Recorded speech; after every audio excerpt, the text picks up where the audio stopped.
Noles All Access is brought to you by the energy-saving conservation programs of Tico People's Gas.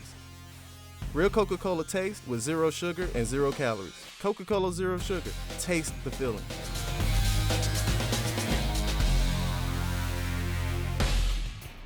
Welcome to Noles All Access, where we take you inside Florida State athletics. I'm Jay Sutton, and today we'll talk with head coach Leonard Hamilton to recap the win against Virginia. Then, from rivals to teammates, Parker MESSICK and JONAH SCOLARO bring their talents to the Florida State baseball team. And later, head football coach Mike Norvell joins us for a very special interview. All that and much more is up ahead on Noles All Access.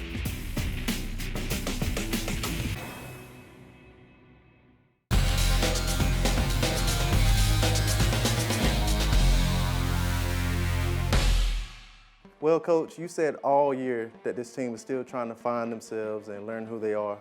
When you get a win like that against a team like Virginia that we knew would come out hungry and focused, what did you learn about your team after that game? What I learned about our team last night is that we got to continue to keep evolving. You know, we are not the same style of team that we've been in the past with the aircraft carriers in there, that we are throwing lobs and slots and contested shots with our length inside. We're a different kind of team. We're more perimeter orientated. The thing that I'm most proud of is that we're finding ways to win while we're still trying to evolve and develop and get the set right rotation. But we're having difficulty trying to figure out how we utilize the strengths of our team. And we still have guys, Patrick Williams being one, who's a freshman, Raquan Gray, who we think has great potential. We're trying to get them to take their game to another level so that we still have a high ceiling. So what we learned about this team is that we just got to keep grinding, keep teaching, keep trying to make sure that we're making progress in areas, and hopefully we can continue to keep winning while we continue to improve. You describe Anthony Polite as confident and comfortable, getting comfortable. What about clutch? Because he seemed to hit some big shots against Virginia that were right on time for you all. Well, what we have done is try to work on those areas of our game that we think we can improve. And the shooting has been one of them. Coach C.Y. Young, Charlton Young, has done a great job with getting our guys confident in the gym, with shooting routines, working on their mechanics, footwork, balance, release, being consistent with the execution of the jump shot. Anthony last year had a rash of injuries, but I see him now with a very confident look in his face. He doesn't mind coming off the bench. He plays starters minutes. He's versatile, and he feels very confident that if he gets a good look, the ball's going in. And that's one of the strengths of our team. If you're preparing for us, you don't know whether it's going to be Trent, you don't know whether it's going to be Vassell, MJ, or Polite. And probably our two best shooters haven't had an opportunity to show what they're capable of doing in Wyatt and Nate Jack. And we still are trying to expand the role of Patrick Williams as well as Raquan Gray. So it'd be interesting to see if we can stay healthy and keep working where this team can go. And since we're talking about confidence and being clutch, can you just talk about Devin Vassell and how he was able to be so effective against Virginia and pretty much effective all season? He's hit big shots for you all season.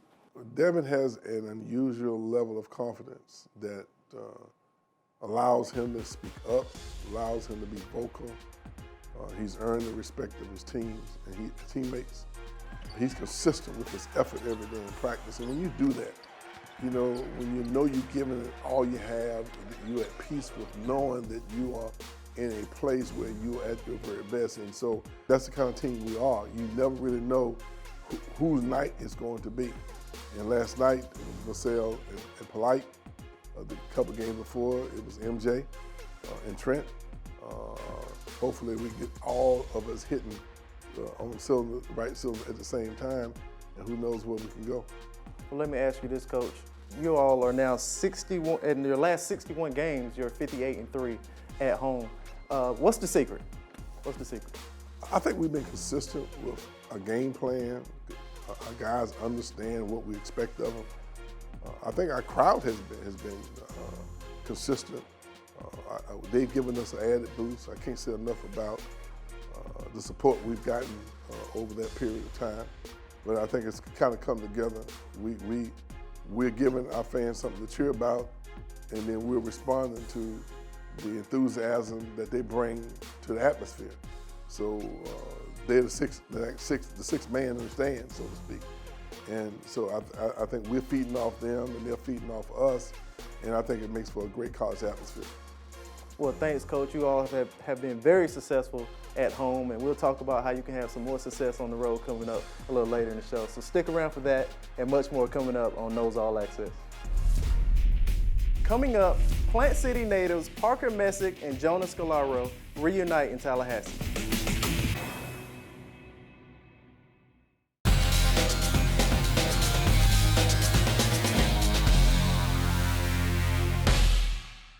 Florida State baseball is a family. Decades of continuous success have made the program a sought-after destination for recruits and a breeding ground for major league talent. For junior JONAH SCOLARO and freshman Parker Messick, Dick Howser Stadium has also provided them a home away from their Plant City home. It's a pretty small town. Like, a lot of people have heard of it because it's a big farm town. Like, a lot of strawberries come out of there. I'd describe it as straight strawberry fields and back roads and ponds and just a whole lot of nothing town. And then you got your small community of people that, you know, everyone knows everyone. After years of dominating the local Little League circuit, the two hurlers became rivals, with SCOLARO the ace at Durant High and Messick joining Plant City 2 seasons later. On March 1st, 2016, they faced off for the first of 5 occasions over the next 2 seasons.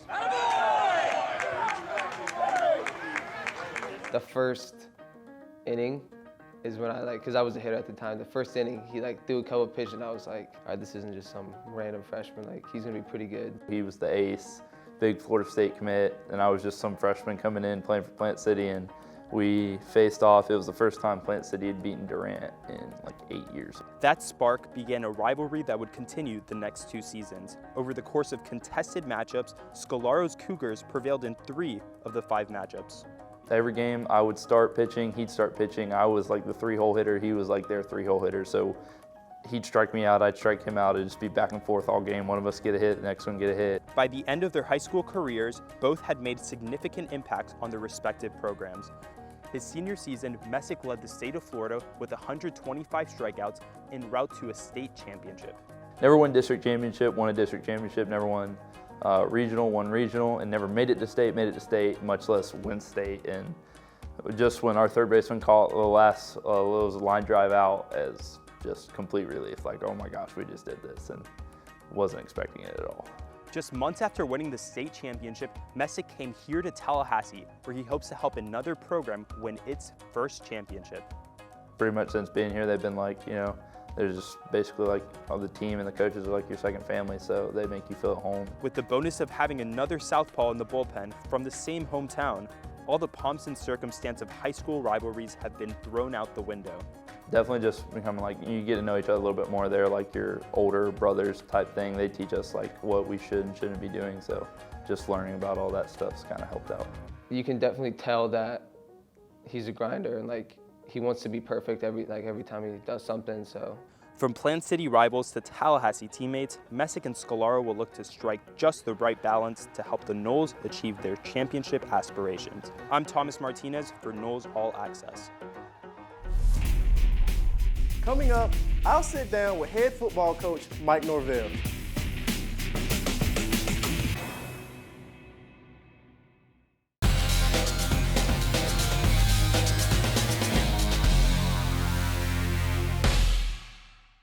What's up, Seminole fans? I'm Allie Rubenstein, here to give you a look at what's coming up this week in Florida State athletics. The men's basketball team is in Coral Gables to face in-state rival Miami at 1 p.m. today. The Noles' last visit to the Watsco Center resulted in a 78-66 victory over the Canes. That was the second meeting between the rivals last season, with FSU going 2-0 over Miami. On the tennis courts, the men's team will wrap up their weekend facing off against Mississippi State. Come out and support the Noles tomorrow at the Scott Spiker Memorial Tennis Center with double starting at 1 p.m. And in Winston-Salem, the women's basketball team will tip off this Thursday at 7 p.m. against the Wake Forest Demon Deacons. For the third game in a row, the Noles will go head-to-head against an ACC team from North Carolina. Well, there's a lot to look forward to in the upcoming week, so be sure to check out Seminoles.com for your latest updates and scores on this week's matchups. I'm Allie Rubenstein for Noles All Access. Well, Coach, welcome to the show. It's great to finally meet you. I do want to start by saying congratulations on all the success that you've had in recruiting and putting your staff together pretty quickly. Well, it's been it's kind of been a whirlwind of the last month, but it's been a great month, and we truly hit the ground running when it came to recruiting, and the early signing period. Was really excited about the class that we were able to get on board there in December, and we've been working on the pieces that are going to come to play here in February as well. But you talked about the staff, and that's something I'm so very excited about. Just a group of men that we've been able to bring together. I believe it's one of the best in the country. It's a lot of great coaches that have a wealth of experience in their backgrounds, but also they're the right fit for Florida State, and that's what's been so special about being able to bring that group together, and just how they have all been able to kind of hit the ground running and pushing forward for the future. Well, I'm excited, Coach, and I can't wait to meet your staff and talk with them throughout the weeks to come. But today I want to focus on you and a little bit outside of coaching. So the first question I want to ask you is, you're from just outside of Dallas, right? Mm-hmm. So I got to ask you a question. This may be the most important question I'm going to ask you. Are you a Cowboys fan? Absolutely. I actually I grew up from the old Texas Stadium. I was about a little over a mile away from the stadium is where I grew up for most of my childhood. And there would be days that I would go over and just stand there. Didn't have tickets to the game, but I would stand there 3-4 hours before the game just to watch the Cowboy players walk in. And one of my prized possessions, actually a football with Michael Irvin and Troy Aikman and Emmitt Smith when they were there as players. And then I never got Deion's autograph, but I got a chance to meet him throughout when I was growing up, and always had a great affinity for him, and now being able to have a relationship with him, as the head coach here at Florida State, is pretty special. You mentioned Deion Sanders, and I heard you say that you had that 1993 National Championship license plate. So who would you say was probably your favorite Florida State player of all time? Charlie Ward. Ward? Mean, when I was, because that was as I was in my youth, and obviously they made the great run there for the 93 championship, and he was just such a special player, and the fact that he was a dual sport guy, it was just somebody to look up to, how he handled himself in all those situations. It was impressive. I want to ask you, what are some motivational quotes that you kind of live by, that kind of drive you? Well, push you forward? I only have one quote in my office, and it's, "Are your habits of today on par with your dreams for the future?" And it's something that I've always tried to have big dreams, and I try to inspire my players to have big dreams. And then, but with having a big dream, you got to make sure your habits match that. And so every day, are the habits of what we're living, are they going to put us in position to achieve the things we want to accomplish? And so I think that's a life quote that it goes in all aspects of what we do. I like that. Well, I might use that myself. I like go. that. I did want to ask you, before I let you go, people on social media have some questions for you. Is that fine? Yeah, it's fine. Okay. They want to know, and fans are crazy about this, how do you feel about jersey combinations as far as garnet pants and white numbers? Have you thought about that at all yet? I'll tell you is that I've been a head coach for 4 years there at the University of Memphis, and we actually we tried to be unique in what we did, and trying all different combinations. And in 4 years, we never actually wore the same combination in any game that we had. So I like looking at different combinations of what we're doing. I know that the white numbers is something that has been good to us in the past, and so we're definitely going to look at all those things here moving forward.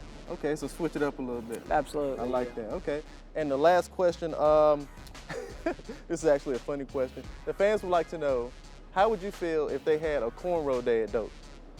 If they had if the fans, you looked out in the crowd, you saw 50,000 people with some cornrows, how would you feel about that? Well, that's 50,000 bad decisions, I guess, huh? But no, it was funny.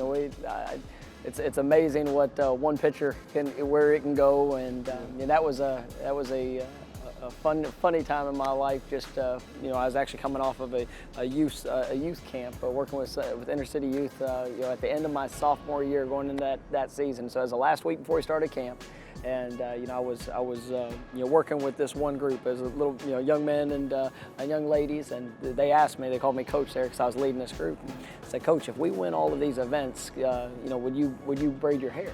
And I said, well, I mean, I looked at them. They didn't look like they were the best group of athletes I've ever seen, but apparently the inspiration to braid my hair was what it took, because they won every event, and I left that camp with cornrows, and I made the decision to take that picture, and it has followed me ever since. So no, if we do a cornrow day, that will be a good luck to everybody sitting in the stands, because that'll stick with them. Wow, that's a great story, Coach. I actually can grow my hair, but I made a bet, and so that's why I shaved it. And it's working well for you too. Yeah, thank you. I appreciate it. Well, Coach, look, I wish you much success moving forward, and I can't wait to speak with the rest of the staff, and I can't wait to speak with you moving forward for the spring and going on. So we're definitely excited about the future, and go Noles. Go Noles. Coming up, we'll preview the upcoming matchup against the Hurricanes.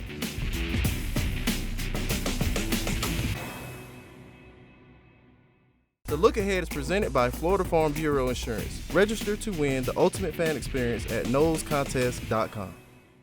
All right, Coach, by the time this show airs, you all will be in Miami.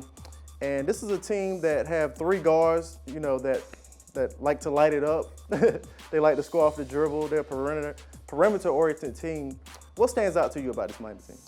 Well, they're always dangerous, because anytime you play an in-state rival that is hungry for a victory on their home court, you got to expect them to be at their best. Their team is evolving. They lost some players, and they're trying to get back on track.